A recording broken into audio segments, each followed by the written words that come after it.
A sugar daddy's obsession leads to a dark murder. Today, we're unraveling yet another chilling case. If you haven't already, make sure to hit that subscribe button and turn on notifications so you never miss an episode. Now, let's get into this story. Mike New seemed to have it all: a prosperous career, a well-earned reputation, and a life that had always followed a structured path until the day she appeared.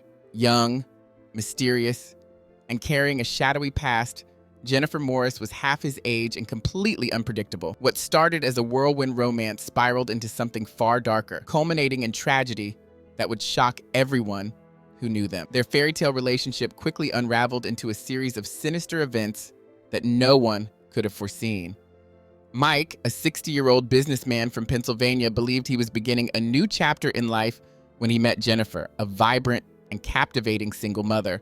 It all seemed perfect at first: lavish trips to tropical destinations, romantic dinners in five-star restaurants, and extravagant gifts. In fact, just 3 months into their relationship, Mike whisked Jennifer away to the Caribbean for an unforgettable vacation. The intensity of their relationship made him seem like a different man, a change that his friends and family couldn't help but notice.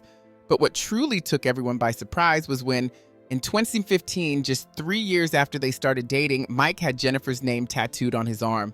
It was a bold move for someone like him, a man who had always been so conservative in his choices. That same year, he invited Jennifer to move into his home, which he had customized to accommodate her and her young child. The house, nestled along the river in Bucks County, was a picturesque sanctuary, and Mike was more than willing to provide her with the comfort and security she had longed for. However, before Jennifer entered his life, Mike had lived a much quieter, more predictable existence. Born in 1953 in Pennsylvania, he grew up in a respected traditional family. After attending college, he married his high school sweetheart, and together they settled into a comfortable middle-class life. They raised their children in a cozy beachside home, the kind of life most people dream of. But over time, the love that had once bound them together began to fade, and they eventually divorced.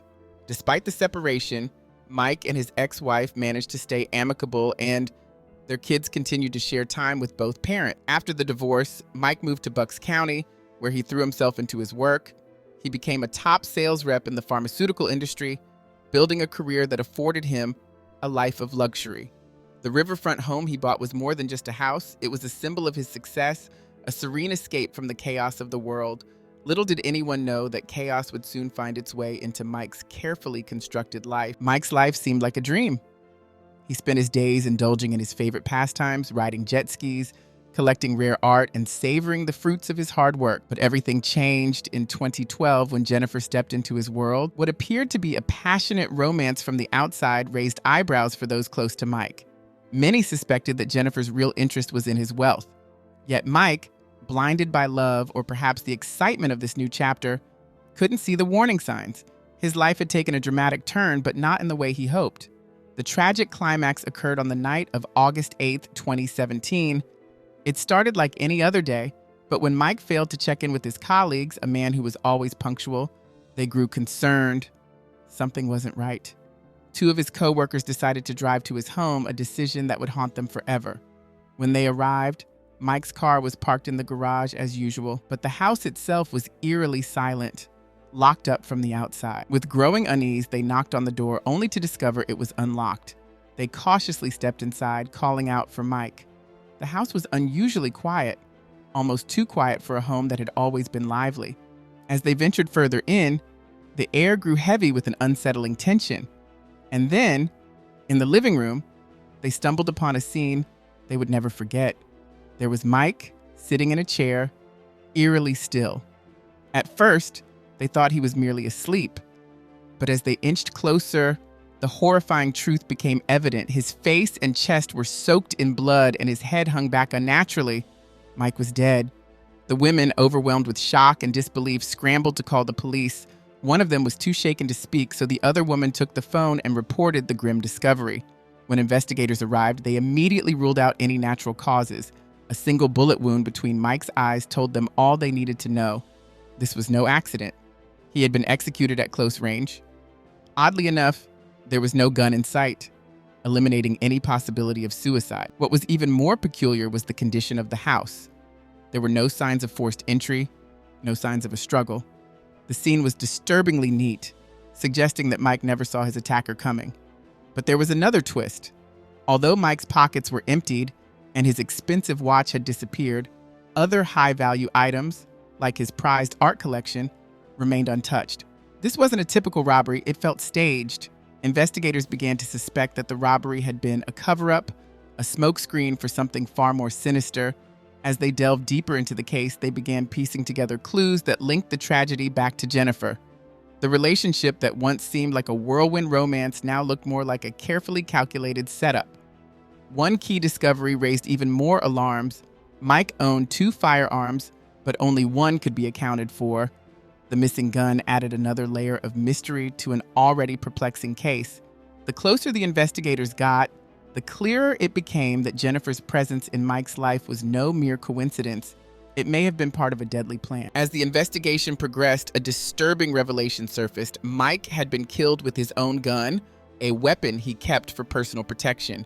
It became clear that whoever committed the murder knew exactly where the gun was stored and how to enter and leave the house without drawing any attention. This led the police to focus their suspicions on someone from Mike's inner circle.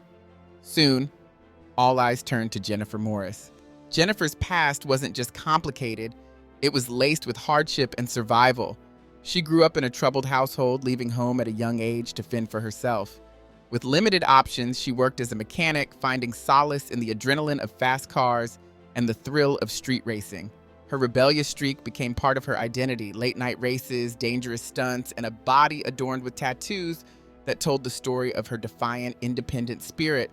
Even motherhood didn't slow her down. She had her son at 20, and after the child's father abandoned them, she had to navigate life's challenges on her own. Mike crossed paths with Jennifer in 2012 when she was 28. Their relationship began with the kind of excitement that often accompanies new romances: extravagant gifts, luxurious vacations, and endless attention. To Mike, this whirlwind romance felt like a second chance at happiness. But as time passed, the cracks in their relationship began to show. Neighbors would later recount hearing heated arguments between the couple, a far cry from the perfect image Mike had initially painted. Yet despite the growing tension, they continued to live together even as the atmosphere around them darkened. When Mike's body was discovered, Jennifer was nowhere to be found. She hadn't been seen by neighbors for several days, which only fueled the growing suspicions around her involvement. The more police uncovered about her life, the more their suspicions deepened. Jennifer's background was riddled with trauma, strained relationships, particularly with her mother, and stories of abuse that had left scars both visible and unseen. She had long blamed men for the pain she endured and felt abandoned by a mother who didn't believe her cries for help. The mounting evidence pointed to one conclusion: Mike had trusted his killer, someone who knew the layout of his home intimately and had no trouble gaining access. Jennifer, once his lover, was now the prime suspect. It all began on a sweltering evening in Pennsylvania back in 2012 at a men's club where the atmosphere was lively and the drinks were flowing. For Jennifer, this was more than just another night. It was a turning point in her life. She had only recently taken a job as a dancer at the club, a decision born out of financial desperation. As a single mother, she was struggling under the weight of mounting bills, including a looming $200 electric bill she couldn't afford to pay. That evening, as she worked, 59-year-old Mike New, a regular at the club, caught sight of her. Their connection was instant, setting off a series of events that would ultimately lead to tragedy. Their initial conversation quickly escalated into something more significant when Mike offered Jennifer a way out of her financial troubles. In exchange for a date, Mike agreed to pay off her looming utility bill. What began as a transactional deal soon evolved into a whirlwind romance. Mike, eager to please his much younger companion, showered her with gifts, everything from sparkling jewelry to a motorcycle and even a new car. These gestures weren't just tokens of affection, they were a clear declaration of her importance in his life. Their relationship soon took on a fast-paced, extravagant quality. Together, they jetted off on luxurious vacations, dined at exclusive restaurants, and partied at the trendiest nightclubs. Jennifer embraced her new lifestyle, referring to Mike as her sugar daddy. And for his part, Mike didn't seem to mind. The once struggling single mother now found herself living in comfort, far removed from the hardships of her past. Meanwhile, Mike found himself revitalized by Jennifer's youthful energy and unrestrained passion, something he hadn't realized was missing from his life. As a seasoned businessman with a long-standing career in the pharmaceutical industry, Mike was used to getting what he wanted. Jennifer, in contrast, was looking for an escape from her difficult life. His wealth and stability provided her the security she had been craving for years. By 2015, their relationship took a serious turn when Jennifer moved into Mike's house. To outsiders, they appeared to be a perfect match, constantly traveling, enjoying lavish experiences, and living a life that others could only dream of. But beneath the surface, things were far from perfect. Neighbors would later recall that the once happy couple had begun to unravel. Their frequent arguments had become so heated that at one point Jennifer stormed out of the house. Despite the growing tension, she returned and they continued living together as if nothing had happened. Then on August 8, 2017, everything changed forever. Mike was discovered dead in his home, and the investigation soon zeroed in on Jennifer as the prime suspect. What raised even more suspicion was Jennifer's sudden disappearance after Mike's death. No one had seen her for several days, adding to the already mounting questions. Mike's children, Patrick and his sister, were devastated by the news. They immediately traveled to be with family and to understand what had led to their father's untimely death. Patrick, especially, had always been wary of Jennifer, believing she was a bad influence on his father. He saw her as manipulative and more interested in Mike's money than his well-being. Patrick's mistrust of Jennifer ran deep. It had even caused a major rift between him and his father when Mike refused to attend Patrick's wedding in 2016 because his son didn't want Jennifer there. This estrangement only deepened Patrick's suspicions. In recent years, those close to Mike had noticed troubling changes in Jennifer's behavior. It became apparent that she was abusing drugs, and many believed she had been manipulating Mike, tightening her grip on him while pushing him further from his loved ones. Many suspected that Jennifer had been using Mike for her own personal gain from the beginning, and this belief severely fractured Mike's relationships with those closest to him, particularly his children. The frequent disputes with Patrick were fueled by the influence Jennifer had over his father. When Mike made her the primary beneficiary of his life insurance policy, totaling $500,000, it only solidified the idea that her motives were rooted in financial gain. By the time 2017 rolled around, the relationship between Mike and Jennifer was on the verge of collapse. Jennifer had become increasingly distant, showing up less frequently at his home, and her detachment was impossible to ignore. Investigators believed that her withdrawal, combined with Mike's plan to break off their relationship, could have been the spark that led to tragedy. He had confided in friends that he was ready to end things for good, even calling off their upcoming wedding. As their relationship unraveled, Jennifer's behavior became more erratic. She would disappear for entire nights, returning in the early hours of the morning without offering any explanation, leaving Mike in the dark. Her indifference towards their life together was obvious, and Mike noticed a shift in her attitude, one that hinted at a deeper, more troubling problem. Jennifer's addiction to drugs was spiraling out of control. It was no longer something she could hide. By that point, her drug use had led to a series of legal issues. She had been arrested multiple times for drug possession, and just a year before the tragic events, she had hit a cyclist with her car, further entangling her in legal troubles. Yet, despite all these red flags, Mike never abandoned her. He continued to support her financially, paying not only for her fines, but also covering her mounting legal fees. Each month, Mike would spend upwards of $4,000 to keep Jennifer out of jail and to help with her ongoing cases. Mike's children, Patrick and Katie, couldn't understand why their father was still standing by her. They had long given up hope that the relationship was anything but toxic. In fact, just days before Mike's death, he had told them that he was finally ready to break things off with Jennifer for good. He planned to end their engagement and cut off her access to his wealth. For Jennifer, this would mean losing everything: the house, the financial support, and the lifestyle she had come to depend. Patrick and Katie believed that Jennifer, driven by fear and desperation, couldn't handle the thought of losing the comfortable life Mike had provided. They were convinced that this fear of losing her financial security and social standing was what pushed her over the edge. It was only a matter of time before the volatile situation reached its tragic conclusion. Mike's death occurred within 48 hours of his co-workers becoming concerned about his absence. He was found shot at point-blank range, the bullet splitting upon impact with one fragment piercing his brain, causing instant death. Investigators quickly realized this was no random crime, and all their efforts turned toward tracking down Jennifer, who had vanished in the aftermath of Mike's murder. The police were aware that Jennifer was still on probation from the car accident, so they believed it was only a matter of time before she had to report to the station. 4 days after the murder, she finally showed up, completely unaware that investigators were waiting for her. Acting as if nothing was out of the ordinary, Jennifer arrived to pay her legal fees and expressed shock when questioned about Mike's death, claiming she had only learned about it through the news. But detectives noticed something peculiar.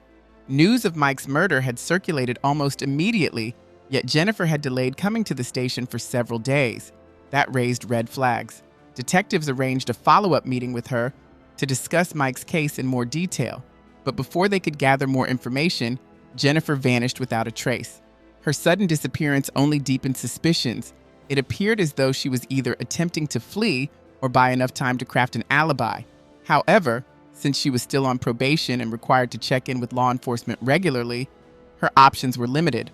Meanwhile, the investigation pressed on, and police began gathering more evidence, interviewing Mike's friends and associates to piece together what had really happened. During their inquiries, chilling new information surfaced. One of Mike's close friends revealed that just before his death, Mike had confided in him about growing concerns for his safety. He had recently discovered that Jennifer was seeing someone new, a man with a menacing reputation known by the street name Ruthless. As Mike began to recognize the peril his relationship with Jennifer had led him into, he became desperate to distance himself from the danger. A few days before his murder, Mike uncovered the full identity of Jennifer's new partner, whose real name was Charles Kula. Charles was a notorious figure in criminal circles known for drug trafficking and violent behavior. He had been in and out of prison multiple times, and his re-entry into Jennifer's life only heightened Mike's fears. Jennifer, by this time, had moved in with Charles, though many of her belongings still remained at Mike's house. This situation added an extra layer of strain between Mike and Jennifer. Mike had warned Jennifer repeatedly to collect her belongings, even going so far as to threaten to put them in storage. But he treaded carefully, knowing that provoking Charles could have deadly consequences. Charles wasn't the type of man you wanted to anger, and Mike understood he was outmatched against someone with such a violent history. To make matters worse, Jennifer and Charles weren't exactly discreet about their relationship. They had publicly announced their engagement on social media, further humiliating Mike. As the investigation progressed, the police started considering a new theory, that Charles may have been directly involved in Mike's murder. It was possible that Charles had accompanied Jennifer to Mike's house, and what followed may have been a confrontation between the two men that turned deadly. With Charles's criminal background and Jennifer's sudden disappearance, investigators now believed they were dealing with something far more calculated. Was it Jennifer's fear of losing her financial security, or was Charles orchestrating the entire plot from behind the scenes? The pieces were slowly coming together, but the truth remained elusive. It could have been a premeditated crime with robbery as a secondary motive, where Mike was merely an obstacle to be removed.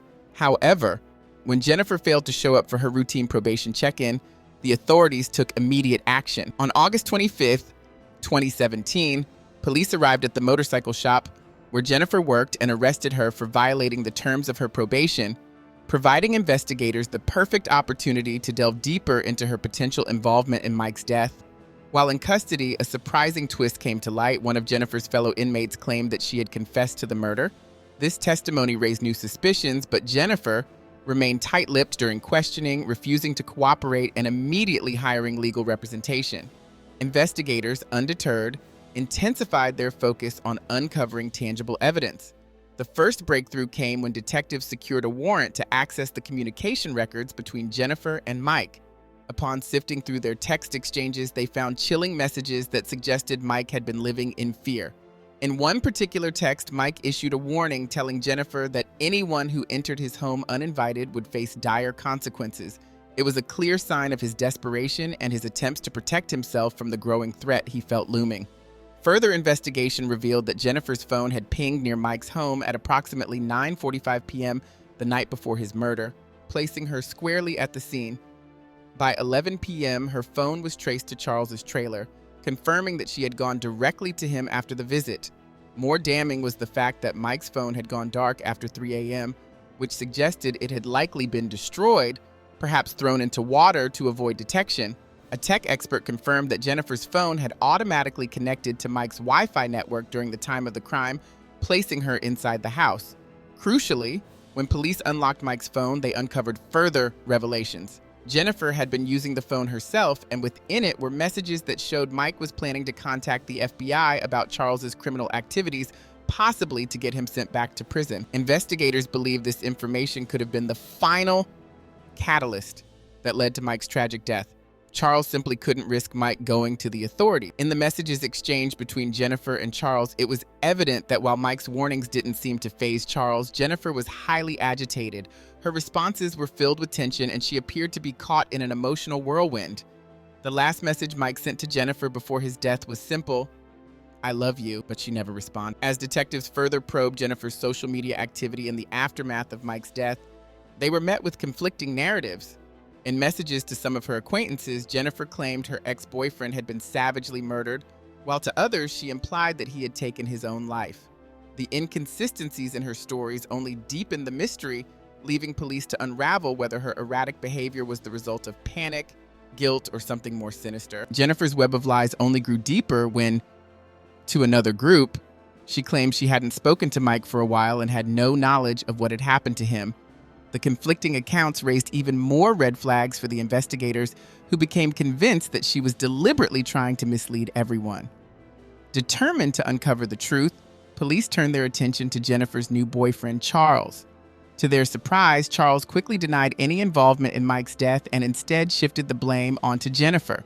He claimed that she had come home the night of the murder in a state of panic, admitting that an argument between her and Mike had escalated. According to Charles, Mike had brandished a gun in an attempt to intimidate her, but in the ensuing struggle, Jennifer grabbed the weapon and it accidentally discharged, striking Mike in the face. In a fit of fear, she fled without checking if he was still alive.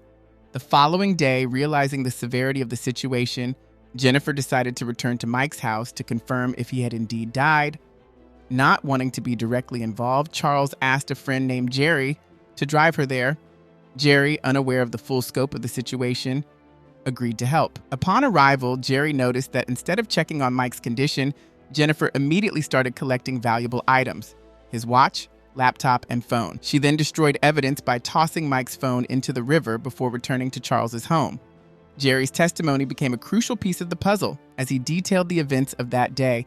This, along with DNA evidence found on Mike's pockets that linked Jennifer to the scene of the crime, further implicated her in the murder.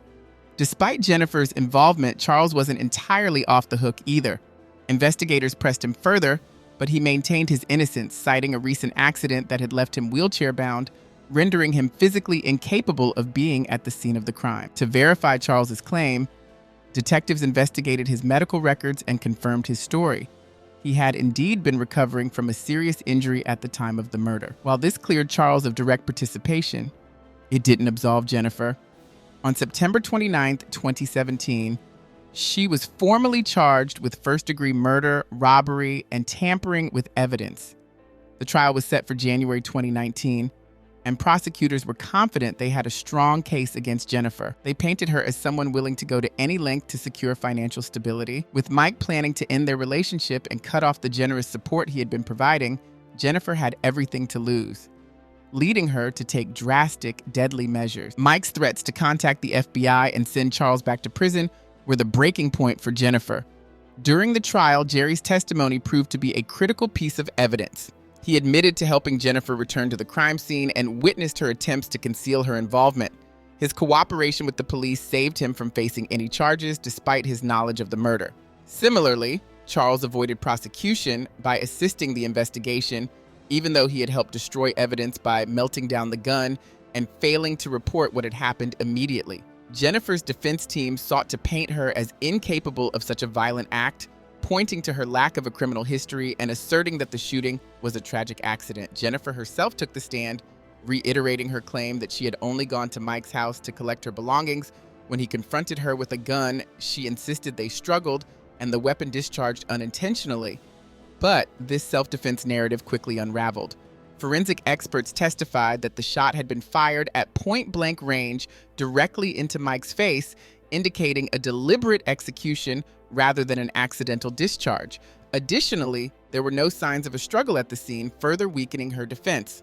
On February 1st, 2019, the jury reached its decision. Jennifer Morris was convicted on all charges: murder, theft, and tampering with evidence. The sentence: life in prison without the possibility of parole. Throughout the trial, Jennifer remained composed, showing no sign of remorse for her actions. It was a devastating outcome, but she had tried to manipulate the investigation from the beginning. For Mike's family, the verdict was bittersweet. His son Patrick spoke during the sentencing, expressing how the conviction wouldn't bring back the father he had lost, both emotionally and physically, long before his death. Jennifer's influence had driven a wedge between Mike and his children, creating a divide that seemed impossible to mend. Patrick held Jennifer responsible not only for the death of his father, but also for the destruction of the family bonds that might have been restored if not for the tragic events. Mike had died alone, betrayed by someone he had trusted with his life. Yet, his legacy did not end there. After Jennifer's conviction, Mike's family hoped that justice, though bittersweet, could offer some measure of closure. This tragic story serves as a reminder of how easily manipulation and deceit can shatter lives, even those of the most accomplished individuals. Mike's ultimate downfall came from his misplaced trust and love, a price he paid with his life. Thanks for tuning in. Be sure to subscribe to the channel for more shocking stories coming your way.